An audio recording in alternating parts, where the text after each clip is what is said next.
Welcome back to the On The Ball podcast, another episode of the greatest potty going round, and we're back again to talk about the NFL.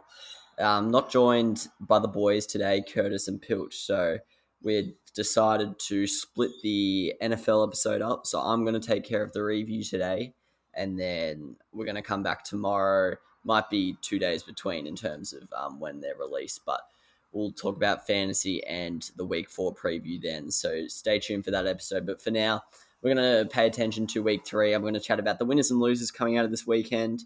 We're going to chat about the best players of the week. And we're also going to chat about how my playoff picture has changed over these first 3 weeks. So starting with the winners, first of all, the record breakers. It was an awesome week in terms of records.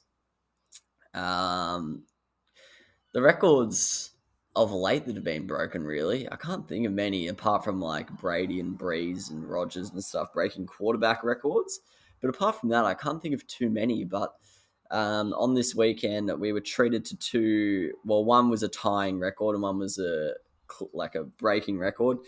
Obviously, the famous one, Justin Tucker kicking a 60-yard field goal, the best kicker in NFL history. And like the context to not only break the record, but to do it, following a 4th and 19, 30-yard completion by Lamar Jackson to put him in field goal range, but to seal the win for his team just makes it even more sweeter, I reckon. The way it just sat on the crossbar, bounced up. It bounced so high that like you weren't sure which side of the goal it was going to fall into at first, and it just trickled over to that side. And yeah, it was pretty awesome to see. He's an underrated asset, really, for the Ravens. To think that anytime you're within, I know they stamp it back, but whenever you're within 66 yards, you can just kick a field goal. That's outrageous. But yeah, he's an absolute beast, an underrated weapon for their offense. I guess his special teams, but for their point scoring capabilities. And then the other one was Jamal Agnew of the Jacksonville Jaguars. Who knows why, but Arizona had a pot shot. I think it was from further out than 66 yards. I think it was 68. On the stroke of halftime, and realistically, you're just thinking, oh, well, if he doesn't make it, we just stop this guy and it's halftime. But unfortunately, it sort of seems to be the way things fall for Cliff Kingsbury. But at the end of the day, it's probably not the smartest play to let a guy try and, at that point, to break the field goal record by 4 yards, and he's not look like he's ever going to be close. Unless there was a huge breeze, I don't know. But Jamal Agnew returned it 109 yards, which is the furthest you physically can on an NFL field. So I think he's the third man to do it in NFL history. He returned the field goal for a touchdown. Put the Jags back into that game, actually. At one point, I think they had a 75% win probability. So obviously they didn't end up winning the game, but that was a huge play by him and I guess the blockers around him. And maybe not one of Cliff Kingsbury's finest moment, but they were 2 massive winners from the game and 2 huge positive talking points. Another big winner is the Bengals. I was hesitant to put this one in here because sort of Cowboys in the same boat. They both looked good in their wins, but I must say I think I almost got more out of the opposition, if you get what I mean. The Bengals beat the Steelers pretty comfortably. The Steelers do not look good at all. Their offense is disgraceful. They can't run the ball. And basically, I know Deontay Johnson's injured. I know they have quite a few injuries on defense, but really the only way they can move the ball is through drop downs to Najee Harris. And yeah, it's just not pretty, is it? I think there was a 4th and 20 or something, and they checked it down to Najee Harris. And it legit looked like it was the first read.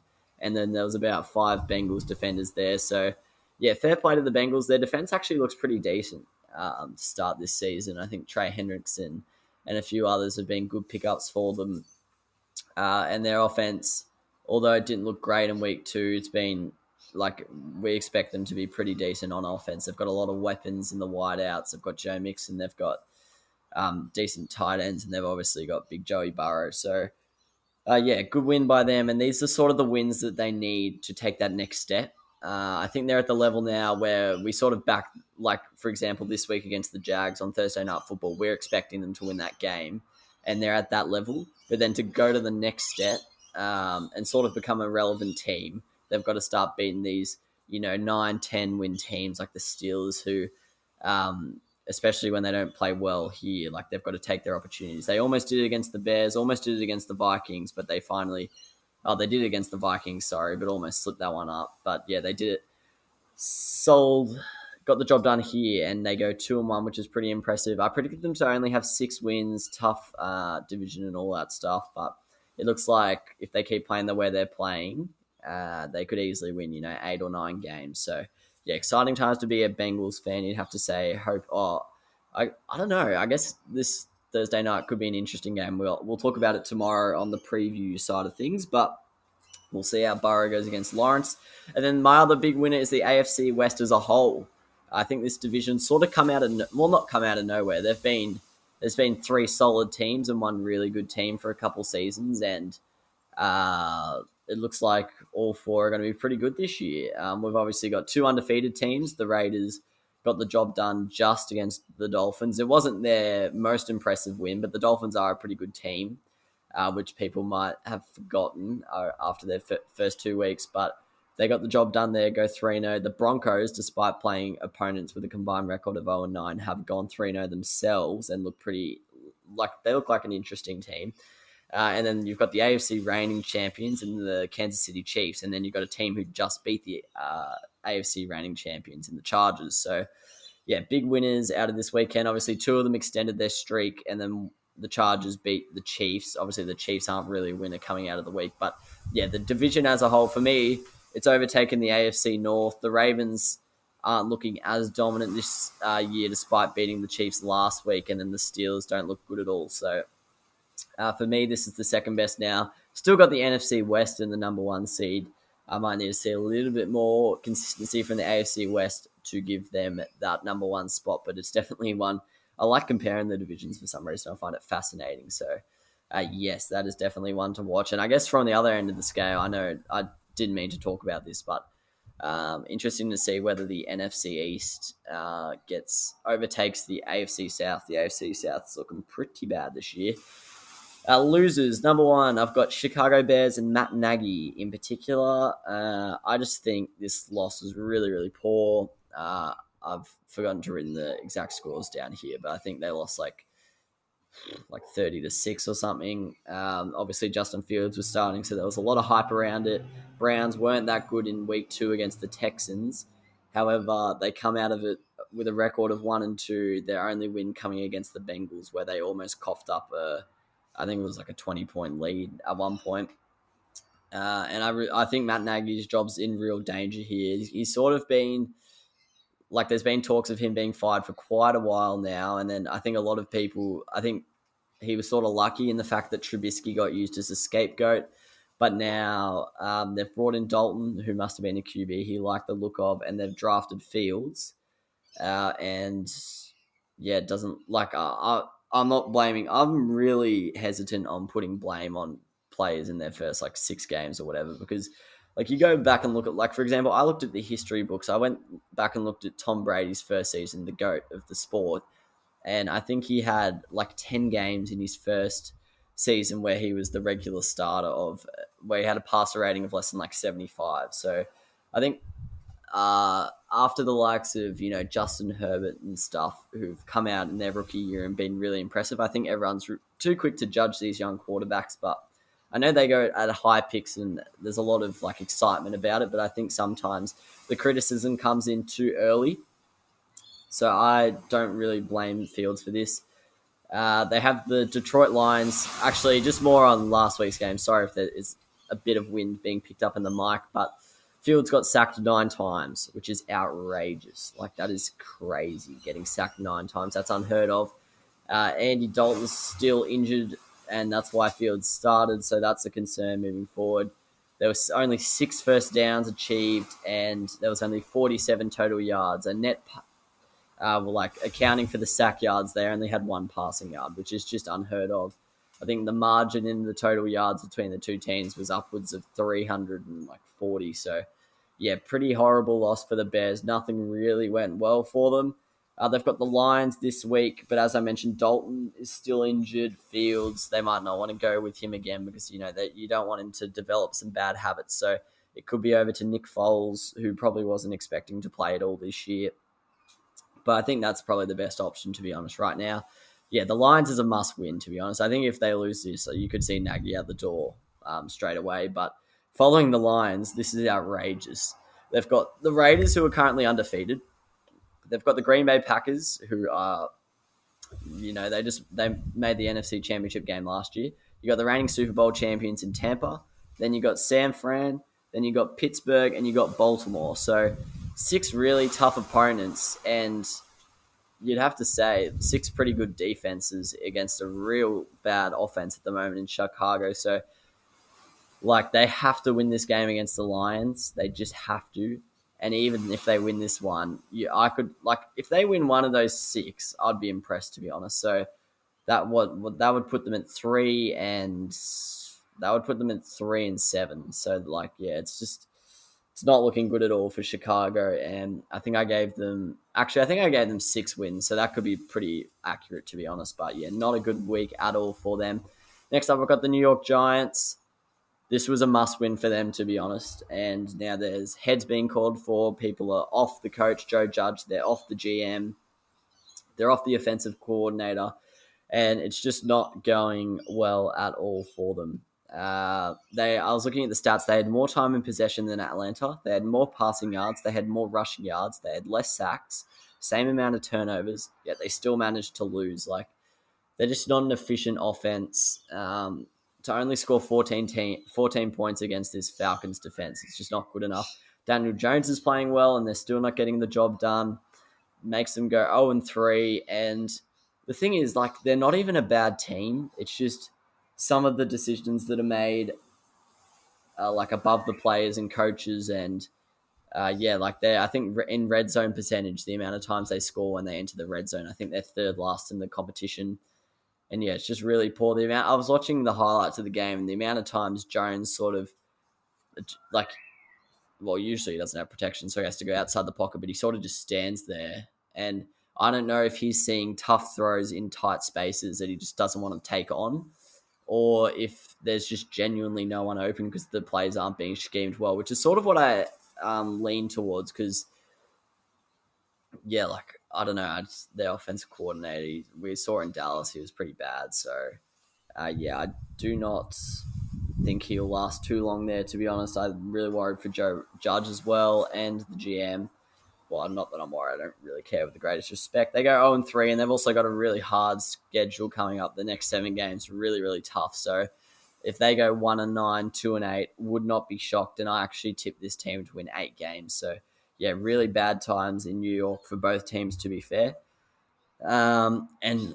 This is a perfect example. I don't want to bag out this kid because he could easily turn into a good player, but it's why did they draft Tony in the first round?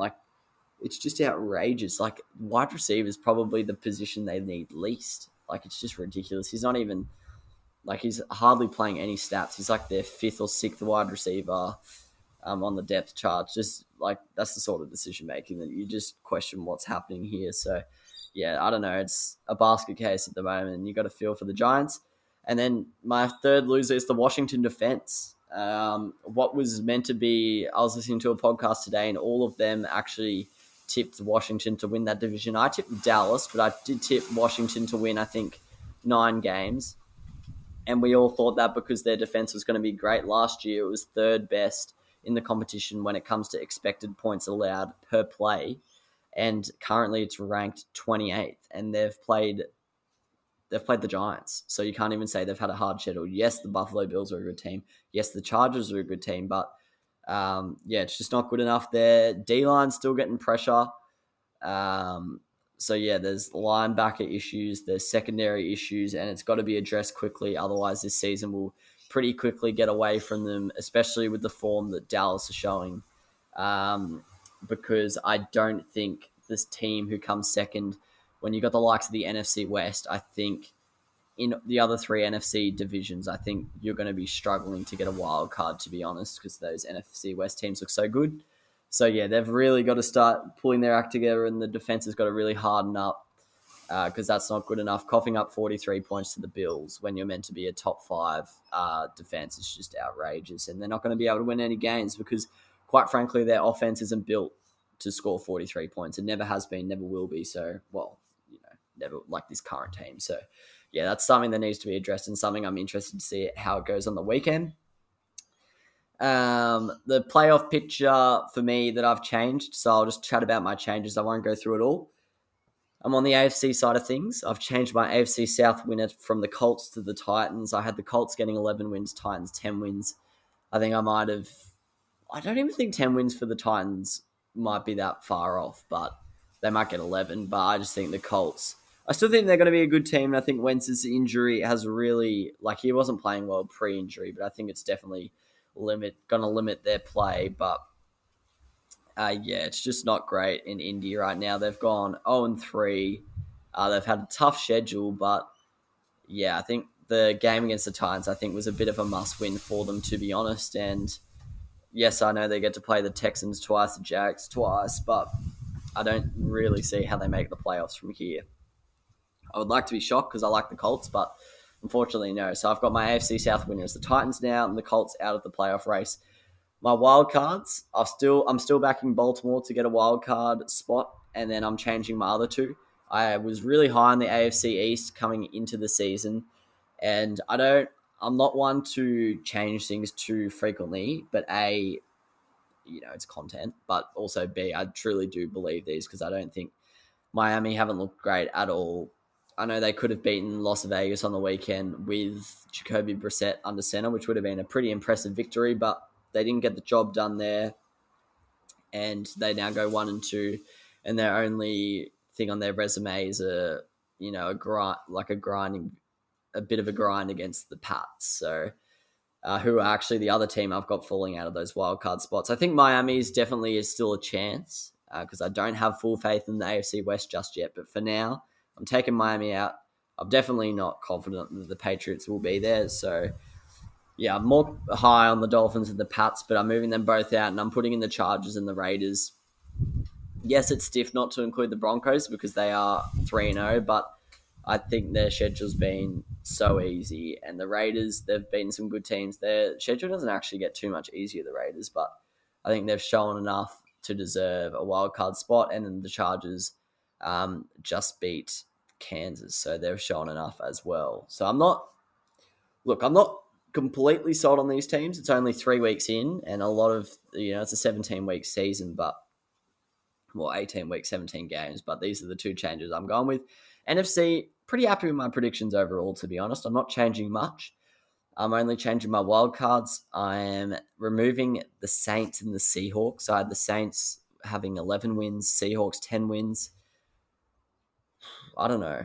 I don't know. It's hard to tip against the Saints and the Seahawks as well, actually, for that matter of fact. But I'm tipping against them now. The Panthers have gone 3-0, and I just think their schedule is so comfortable. As I mentioned last week on the podcast, I think they only play one. I think the next time they play a team with a positive record from 2020 is week 12. So, yeah, I can really see it. And they play some hard teams like the Cowboys and stuff.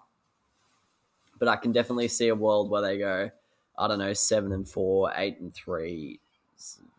So I just think they get the job done, to be honest.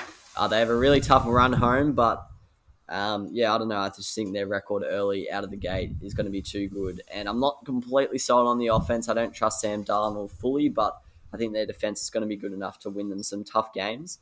And then I'm putting in Arizona as well. I think Arizona look better than the Seahawks right now.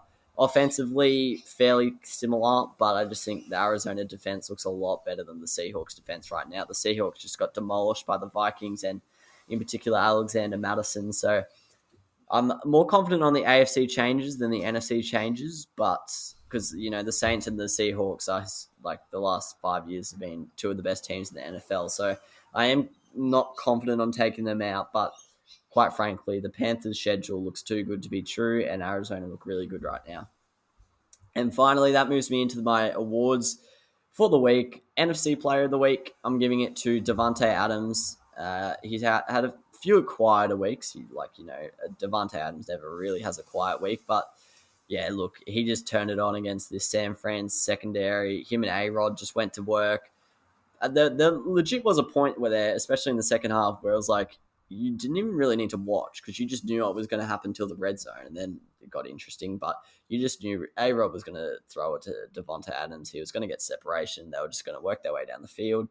He had 12 catches, 132 yards, and a TD. He was unguardable pretty much the whole game. And yes, he had some easy matchups. For example, I think in the fourth quarter, he was playing on a rookie cornerback at one point, but you can only beat what's in front of you. And he did that pretty much every snap. And they even tried to kill him at one point. I don't know how he wasn't concussed personally, but he got up, played out the rest, and had a huge say in that final drive. Aaron Rodgers, honorable mention, he was awesome in this game, back to his best. I actually predicted an A-Rod clinic, and me and Pilch got the Packers upset right, so I'm not surprised at one bit, but yeah, unbelievable play. And also shout out to Matthew Stafford, who tore up the Buccaneers in his new home building, in front of a star-studded crowd. So he's making a bit of a name for himself already in LA. AFC Player of the Week, I'm actually going two wide receivers here in both awards. I'm giving it to Mike Williams. He's always been a big play guy. He's got an amazing highlights reel, but he's never really been a consistent week in, week out wide receiver one type player. And I know Keenan Allen's still there, but it looks like Mike Williams is the go-to guy now. 2 touchdowns this week against, a stacked, not necessarily on defense, but just a great Chiefs team. 7 catches, 122 yards. Without him, they probably don't get the job done because Herbert, he just trusts him to make those big catches in the primetime moments. And he looks like his true red zone outlet this year. So Mike Williams is set for a huge year. He started incredibly. He's always had the talent, but yeah, this looks like it could be the best year of his career by quite some margin. Honorable mentions go to Herbert. He obviously beat Mahomes and the Chiefs, which is a massive achievement, and he was a huge reason behind it. And Josh Allen, he cut apart that highly rated Washington defense. Offensive Rookie of the Week, I'm giving it to Jamar Chase. I was tempted by Najee Harris because he did have 140 yards from scrimmage, but with the greatest respect, check downs, I don't rate them highly. I think he was only averaging like 7 yards per reception. So, yeah, with the greatest respect, I think Jamar Chase deserves it over him in the same game, actually. And he was also on the winning team, which was another factor. But he had 2 TDs, 4 catches for 65 yards. It looks like, I think it's like his third 30-plus yard TD catch or something. I can't remember the stat they were saying, but yeah, it looks like the connection between Burrow and Chase from LSU is still there and has transferred over to Bengals colors. And that's really exciting for Bengals fans because, they've already got T. Higgins, they've got Tyler Boyd. And as I mentioned before in the winners section, they're just loaded on offense, except for that O-line. But you don't really need to be when Burrow can just whip it out in 1.5 seconds to these absolute freaks. So, yeah, he looks like he's a huge addition to that offense. Defensive Player of the Week, obviously Myles Garrett. He goes to the top of the sack count. 4.5 sacks against the Bears. 4 tackles for a loss. 6 QB hits. I don't think Justin Fields will like to see the side of Myles Garrett for 3 seasons if he can avoid it. The Bears O-line just got absolutely torched by pretty much every player on the Browns defense. But yeah, Myles Garrett had a field day. I was getting a bit worried because I tipped him for Defensive Player of the Year. He had 2 quiet weeks early, and then he just goes bang, 4.5 sacks, top of the sack count, and now I'm confident again. So, yeah, freakish performance, freakish player, beautiful team defensive performance really from the Browns. Shitouts from the Bears, but fair play, Myles Garrett. So that's going to be it for today's podcast. As I mentioned earlier, let me know your thoughts on Week 3 of the NFL. Let me know your thoughts on the awards or my playoff picture. And if you're keen for more, tune in for tomorrow's NFL Fantasy and NFL Week 4 preview with the boys. It's going to be a real fun one. And yes, thanks for tuning in. Cheers.